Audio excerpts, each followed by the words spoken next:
शुक्रिया हिंदुस्तान, वाकई शुक्रिया। हर उस लफ्ज का जो हिंदुस्तान के जादुई मंजर में संविधान की दिलकश हवाओं का जिक्र करते हो, हर उस वक्त का जो बात बात में इतिहास के पन्नों को टटोल कर सच्चाई की दुहाई खुददारी के कसीदों से देते हो। शुक्रिया रगों में दौड़ते हुए खून के हर बूंद का, जो किसी झोपड़ी में गिरे तो नामाकूल हो, पर गलती से भी किसी अमीर जादे के हाथ पे दिखे तो एक बेशकीमती बूंद। शुक्रिया समरसता के गुलदस्ते से बंटवारे के कांटों को जगाते हुए प्रपंच का, और शुक्रिया एक खास आजादी की चौखट पर जम चुके आरक्षण के उस संरक्षण का, जो आवाज के नाम पर आइन के आईने के बजाय कई सन्नाटे की एक जालिम दास्तान तो नहीं। सवाल खास हो या नहीं, पर एक ख्याल मेरे कानों के पर्दों से टकराकर मेरे जहन में उतरता है कि सामाजिक न्याय के नाम पर जिस व्यवस्था को हिंदुस्तान के खसारों से उठाकर संविधान के स्वर्णिम पन्नों में लोकतंत्र की स्याही लगाकर पोत दिया गया था, क्या वो आज के परिवेश में उतना ही वाजिब है जितना कि तब, जब देश आजादी की चौखट पर दंगों की आहें भर रहा था?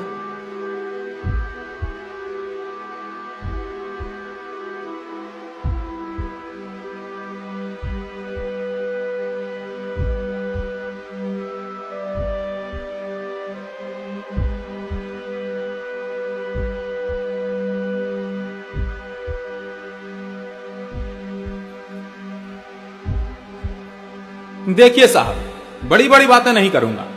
ना तो ज्ञान के नाम पर संविधान के अनुच्छेदों को निकाल निकाल कर फेंकने वाले कानूनी पंडितों का हुनर है, और ना ही न्यूज चैनल्स पर रोज शाम चश्मा लगाए उन इंटेलेक्चुअल चाचाओं का तजुर्बा।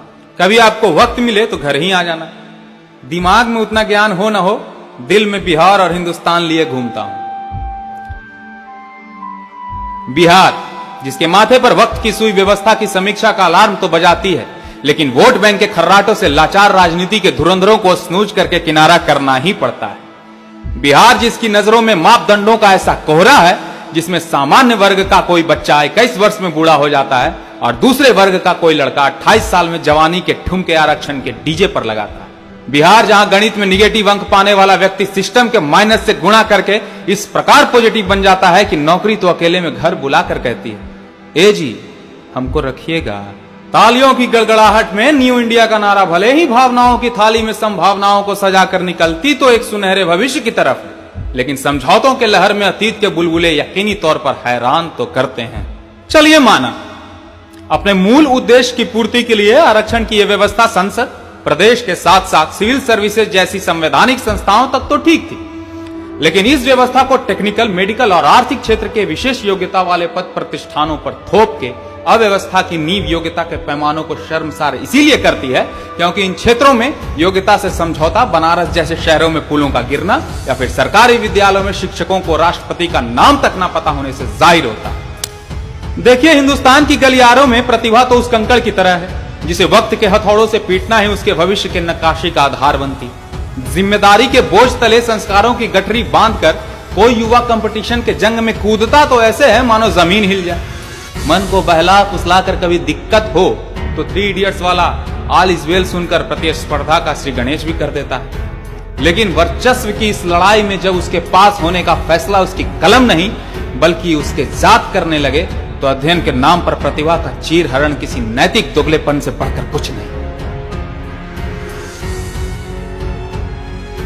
समानता को स्थापित करने के नाम पर वर्गों को मक्कारी की चाशनी पकड़ाने का नाम है आरक्षण। समुदाय विशेष को सिर्फ जन्म के आधार पर अंकों की मुफ्तखोरी का अद्भुत आयाम है आरक्षण।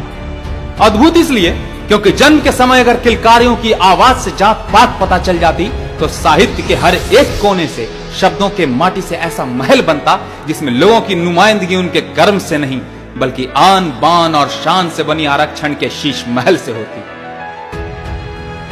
इसीलिए वक्त की यह मांग है कि बदलता हिंदुस्तान बदलाव की एक ऐसी कहानी लिखे, बदलता बिहार बदलाव की एक ऐसी कहानी लिखे जिसमें अवसरों की समानता ही भविष्य की पहली ईंट साबित हो। भविष्य जो विद्यमान हो, भविष्य जो कायनात के गगन में दैदीप्यमान हो, भविष्य जिसमें प्रतिभा के प्रकाश का जातिवाद के अंधकार तले सम्मान हो, और अंततः भविष्य जो बिहार और हिंदुस्तान के चप्पे चप्पे में एक समान हो। धन्यवाद।